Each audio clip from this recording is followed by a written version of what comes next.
Assalamualaikum warahmatullahi wabarakatuh. Bismillah.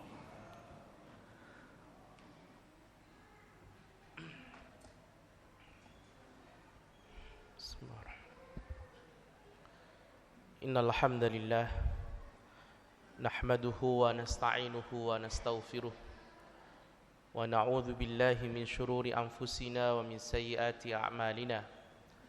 May yahdihillahu fala mudilla lahu wa may yudlil falan tajida lahu waliyan mursyida. Asyhadu an la ilaha illallah wahdahu la syarika lah wa asyhadu anna Muhammadan abduhu wa rasuluhu la nabiyya ba'dah. Allahumma salli ala sayyidina wa habibina wa qurrati a'yunina Muhammadin wa ala alihi wa sahbihi ajma'in. Faya ibadallah, usikum wa nafsi bitaqwallah faqad fazal muttaqun.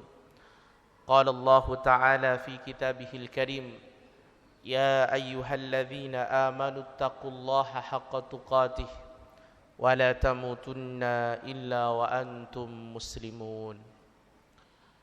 Jamaah sidang salat Jumat yang dimuliakan Allah Subhanahu wa taala, kita mengenal istilah nabi pertama yang kita kenal dengan Nabiullah Adam alaihissalam. Kemudian kita juga mengenal istilah rasul pertama, yaitu Nabiullah Nuh alaihissalam. Kenapa Nabiullah Adam tidak disebut sebagai nabi dan rasul pertama? Kenapa kemudian justru rasul pertama adalah Nuh alaihissalam? Adam tidak disebut sebagai rasul pertama karena sejak zaman Nabiullah Adam diciptakan sampai beberapa dekade sebelum Nabiullah Nuh alaihissalam diutus, kata Imam Ibnu Katsir, kulluhum alal Islam. Semua manusia yang hidup di zaman itu semuanya memeluk agama Islam. Kalaupun toh ada catatan, ada perilaku-perilaku kemaksiatan, itu sifatnya hanya pada moralitas, tapi tidak pada akidah. Maka manusia yang hidup sejak zaman Adam sampai sebelum Nabiullah Nuh alaihissalam semua beragama Islam. Maka ketika beberapa tahun menjelang Nabiullah Nuh alaihissalam itu dilahirkan, terjadilah satu kesyirikan pertama di muka bumi, di mana kesyirikan itu terus bertambah dan tidak bisa dibendung.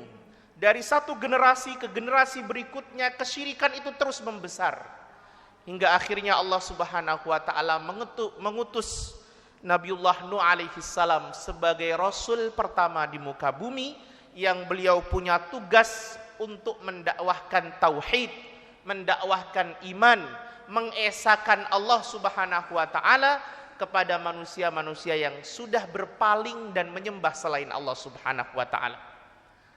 Maka Nabiullah Nuh kemudian berdakwah pagi, siang, sore, petang, malam, setiap hari.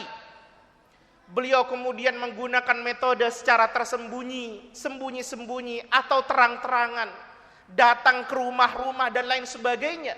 Beliau berdakwah sepanjang 950 tahun lamanya. Tetapi kemudian yang masuk ke dalam agama Allah saat itu, ada riwayat yang mengatakan 10 orang saja, ada yang mengatakan 40 orang.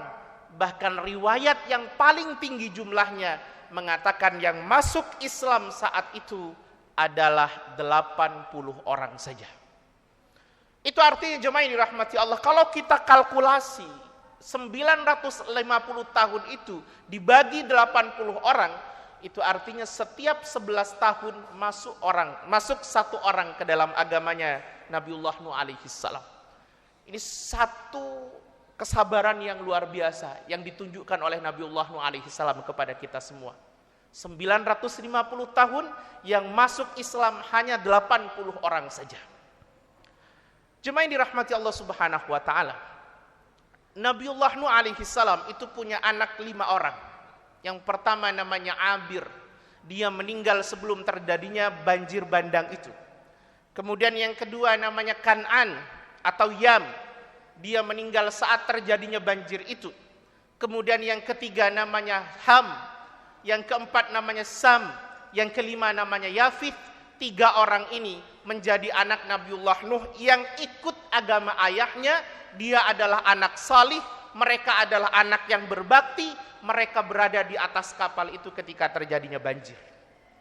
Maka ada satu yang menarik dari peristiwa banjir itu yang kemudian Allah Subhanahu wa taala rekam di dalam surah Hud ayat ke-42 sampai ayat ke-43, bahwa ketika kesyirikan itu semakin tidak terbendung lagi, bahkan sampai keluar kesimpulan dari Allah Subhanahu wa taala bahwa tidak ada lagi orang yang akan beriman setelah ini wahai Nuh, kata Allah. Maka kemudian datang azab kepada mereka. Azab itu berupa banjir yang sangat luar biasa, banjir yang terbesar yang pernah ada di muka bumi ini. Saat itu air yang di dalam bumi naik ke atas dan air yang di atas langit turun ke bawah.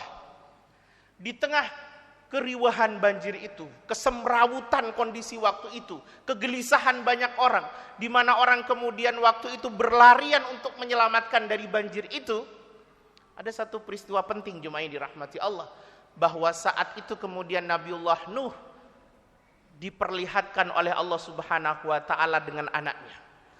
Nabiullah Nuh kemudian bertemu dengan anaknya yang waktu itu anaknya juga sedang lari terbirit-birit menghindari banjir itu. Maka ada dialog yang luar biasa. Kata Nabiullah Nuh kepada anaknya, "Ya bunayyarkam ma'ana." Duhai anakku yang tercinta, duhai anakku yang tersayang, ikut bareng ayah, naik ke atas kapal agar kau bisa selamat. Wala takum ma'al kafirin, dan jangan bersama orang-orang kafir, karena engkau akan tersesat, engkau akan kemudian tidak selamat hari ini. Tapi jemaah yang dirahmati Allah, tiba-tiba anak itu dengan ngeyelnya, dengan tidak taatnya, dia kemudian membalas kalimat ayahnya dengan mengatakan, qala sa'awi ila jabali ya'simuni minal ma'. Tidak wahai ayah, aku tidak akan ikut bersamamu, aku tidak akan naik ke atas kapalmu, tapi aku akan tetap terus berlari sampai di ketinggian gunung agar aku bisa selamat dari banjir hari ini. Maka Nabiullah Nuh kemudian membalas kalimat itu dengan mengatakan, qala la asimal yawma min amrillahi illa man rahim. Duhai anakku, hari ini tidak ada satu orang pun yang kemudian bisa selamat dari banjir ini kecuali hanya orang-orang yang dirahmati Allah, yaitu yang berada di atas kapal ini. Maka naik kau ke atas kapal ini. Tiba-tiba anak itu tetap berlari, jemaah yang dirahmati Allah. Wahala bainahumal mauju fakana minal mughraqin. Maka anak itu kemudian digulung oleh banjir itu, tenggelam dia, mati dia persis di depan mata kepala Nabiullah Nuh alaihi salam. Yang membuat sedih adalah Nabiullah Nuh melihat anaknya mati dalam keadaan tidak beriman kepada Allah Subhanahu wa taala. Ini poin luar biasa jemaah yang dirahmati Allah. Kita mendapatkan satu poin yang sangat luar biasa, bahwa Nuh sebagai ayah, Nuh sebagai orang tua, dia tidak pernah meninggalkan dakwah kepada anaknya walaupun di detik-detik terakhir anaknya mau meninggal. Selama ini kita sering mengukur bahwa kesuksesan kita sebagai ayah, kesuksesan kita sebagai orang tua dalam tarbiyah auladnya, dalam pendidikan anak kita, selalu kita ukur bahwa kalau anak solih maka orang tuanya sukses. Kalau anaknya tidak solih berarti orang tuanya gagal. Kalau ukuran ini yang kita pakai, maka beranikah kita mengatakan bahwa Nuh adalah ayah yang gagal? Karena Nuh sampai akhir hayat anaknya bahkan bukan hanya tidak solih, tapi tidak beriman pada Allah Subhanahu wa taala. Dia meninggal dalam keadaan tidak beriman. Beranikah kita kemudian mengatakan bahwa Nuh adalah potret ayah yang gagal? Kalau ukuran ini yang kita pakai, bahwa kalau anak solih berarti orang tuanya sukses dalam mendidiknya, kalau anak tidak solih berarti orang tuanya gagal dalam mendidiknya, beranikah kita mengatakan bahwa Adam juga ayah yang gagal? Karena Adam punya anak bernama Qabil, karena dia hasad pada saudaranya, dia membunuh saudaranya. Bahkan keturunannya penuh dengan keburukan. Dia menjadi pemimpin orang-orang yang buruk. Kalau ukuran ini yang kita pakai, beranikah kita mengatakan bahwa Yakub adalah ayah yang gagal? Karena dia punya anak 12, hanya 2 yang salih, 10 tidak salih. Bahkan dia rela membunuh saudaranya, menceburkan saudaranya ke dalam sumur karena hasrat dan nafsunya dia. Kalau ini yang kita pakai jemaah yang dirahmati Allah, maka kita seakan-akan berani mengatakan bahwa 3 nabi ini adalah potret ayah-ayah yang gagal. Jemaah yang dirahmati Allah Subhanahu wa taala. Padahal kita meyakini betul bahwa Nuh sebagai seorang nabi dan rasul, kemudian Adam sebagai seorang nabi, Yakub sebagai seorang nabi, mereka telah dibekali oleh Allah materi-materi atau ilmu tentang tarbiyatul aulad. Tapi kita perlu yakin juga bahwa salih atau tidak anak kita itu tetap berada di tangan Allah Subhanahu wa taala. Allah yang melembutkan hatinya, Allah yang kemudian memberi hidayah ke dalam hatinya. Saya sering menyampaikan bahwa anak salih atau tidak salih tetap saja cobaan bagi orang tuanya. Ketika anak itu salih, maka dia menjadi cobaan bagi ayah dan ibunya. Apakah ayah dan ibunya tetap iktiraf, tetap paham, tetap meyakini bahwa yang memberi hidayah anaknya jadi saleh adalah Allah Subhanahu wa taala, yang melembutkan anaknya, hati anaknya adalah Allah Subhanahu wa taala? Atau dia pongah kemudian dia datang ke setiap tetangganya, dia hadir di setiap majelis-majelisnya, kemudian dia mengatakan, anakku tuh taatnya luar biasa. Sudah kalau sholat subuh tidak perlu dibangunin, rengkeng terus di kelasnya. Itu kalau bukan aku yang mendidiknya, gak bakalan seperti itu. Atau seperti ini. Ini adalah potret orang tua yang gagal di tengah anak yang salih. Anak tak salih juga cobaan bagi setiap orang tua. Cobaan apakah dia tetap bisa bersabar untuk terus mendidiknya, terus menasehatinya, terus mendakwahinya, terus mendoakannya. Atau malah dia kemudian putus asa dan dia menyerahkan semua jalan hidupnya kepada anaknya. Cuma yang dirahmati Allah, kalau ukuran ini yang kita pakai, maka banyak di antara kita yang kemudian belum apa-apa sudah merasa gagal mendidik anak. Ketika ukuran bahwa anak salih berarti orang tua sukses, anak tak salih berarti orang tua gagal, maka akan banyak di antara kita yang merasa gagal mendidik anak. Di zaman kita hari ini. Cuma yang dirahmati Allah, lantas apa ukuran kesuksesan orang tua dalam mentarbiah anaknya, dalam mendidik anaknya? Kita berdalil pada apa yang dilakukan oleh Nabiullah Nuh alaihi salam, bahwa suksesnya orang tua dalam pendidikan anaknya itu tidak diukur dari apakah anak solih atau tidak solih. Allah tidak menilai orang tua dari anak. Allah menilai orang tua dari dirinya sendiri. Maka apa ukurannya? Ukurannya adalah orang tua itu akan sukses mendidik anaknya ketika dia tetap sabar untuk terus berdakwah pada anaknya, terus menasehati anaknya, terus ngingetin anaknya, terus doain anaknya sampai Allah takdirkan dia yang mati duluan atau anaknya yang mati duluan. Maka kalau ukuran ini yang kita pakai jemaah yang dirahmati Allah, tidak ada orang tua yang gagal seperti apapun anaknya sebelum dia kemudian berputus asa. Sepanjang dia terus ngingetin anaknya, sepanjang dia terus nasehatin anaknya, sepanjang dia terus mendoakan anaknya, maka sepanjang itu dia belum gagal menjadi orang tua. Maka kalau ini yang kita pakai, Nuh bukan ayah yang gagal, tapi Nuh adalah ayah yang sukses. Karena sampai anaknya meninggal, Nuh tidak meninggalkan dakwah pada anaknya. Nuh tidak putus asa untuk terus nasihatin anaknya. Nuh tidak putus asa untuk terus mendoakan anaknya. Adam juga bukan orang ayah yang gagal. Begitu juga Yakub juga bukan ayah yang gagal. Maka cuma dirahmati Allah, saya teringat betul ada satu ibu-ibu, dia single parent. Suami sudah meninggal, dia punya anak 3. Yang 2 salih, Pak. Yang 1 Allah takdirkan tidak salih. Saya bilang yang 1 Allah takdirkan tidak salih, karena memang anak salih dan tidak salih itu karunia dari Allah Subhanahu wa taala.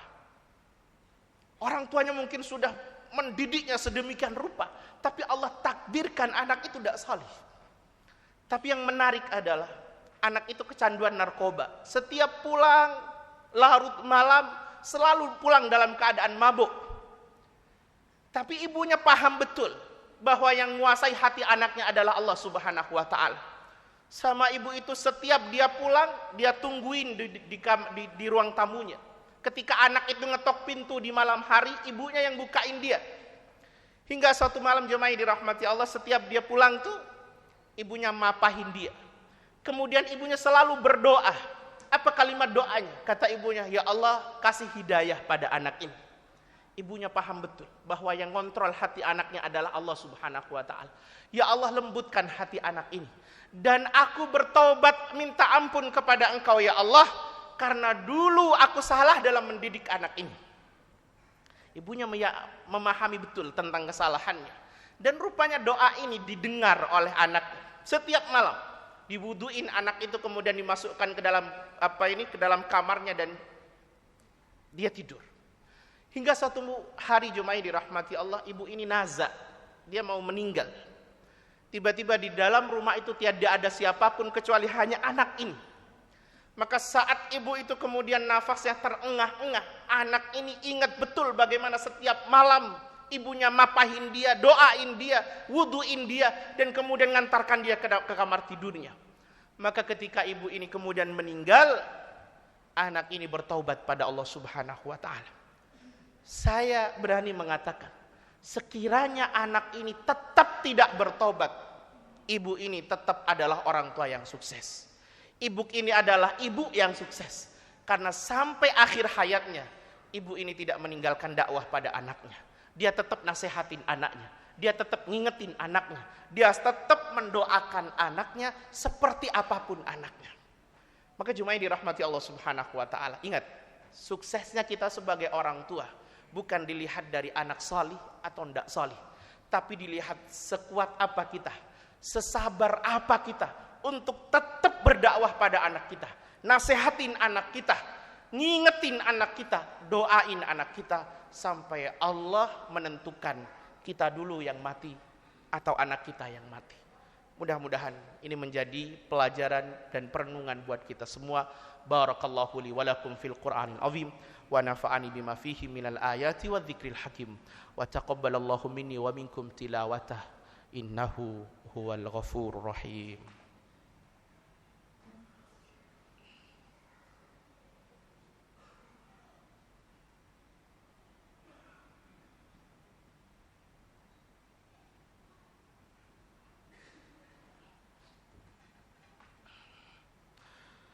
Alhamdulillahi rabbil alamin wal aqibatu lil muttaqin wa la udwana illa 'alal zalimin. Asyhadu an la ilaha illallah wahdahu la syarika lah wa asyhadu anna Muhammadan 'abduhu wa rasuluhu la nabiyya ba'dah. Allahumma salli ala sayidina Muhammad wa ala ali sayidina Muhammad.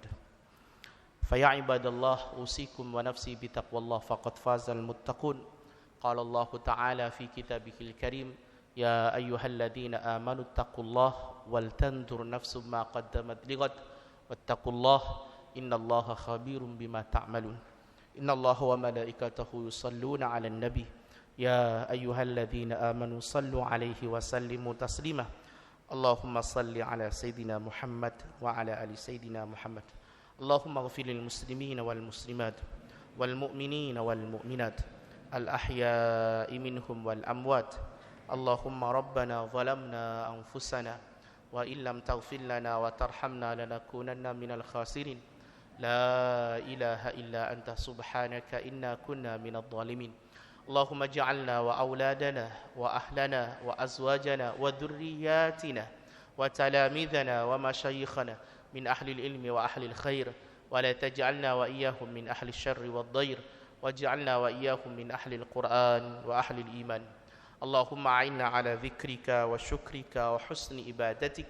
Allahumma inna nas'aluka husnal khatimah wa na'udzubika min su'il khatimah. Allahumma a'izzal islam wal muslimin wa ahlikil kafarata wal zalimin. Allahumma ansur ikhwanana al mujahidin wal mustad'afin fi Falastin. Allahumma ansurhum nasran aziza ya rabbal alamin. Rabbana ighfir lana waghfir dhunuba walidina warhamhum kama rabbawna shighara. Rabbana atina fid dunya hasanah وفي الآخرة حسنة وقنا عذاب النار وأدخلنا الجنة مع الأبرار يا عزيز يا غفار يا رب العالمين.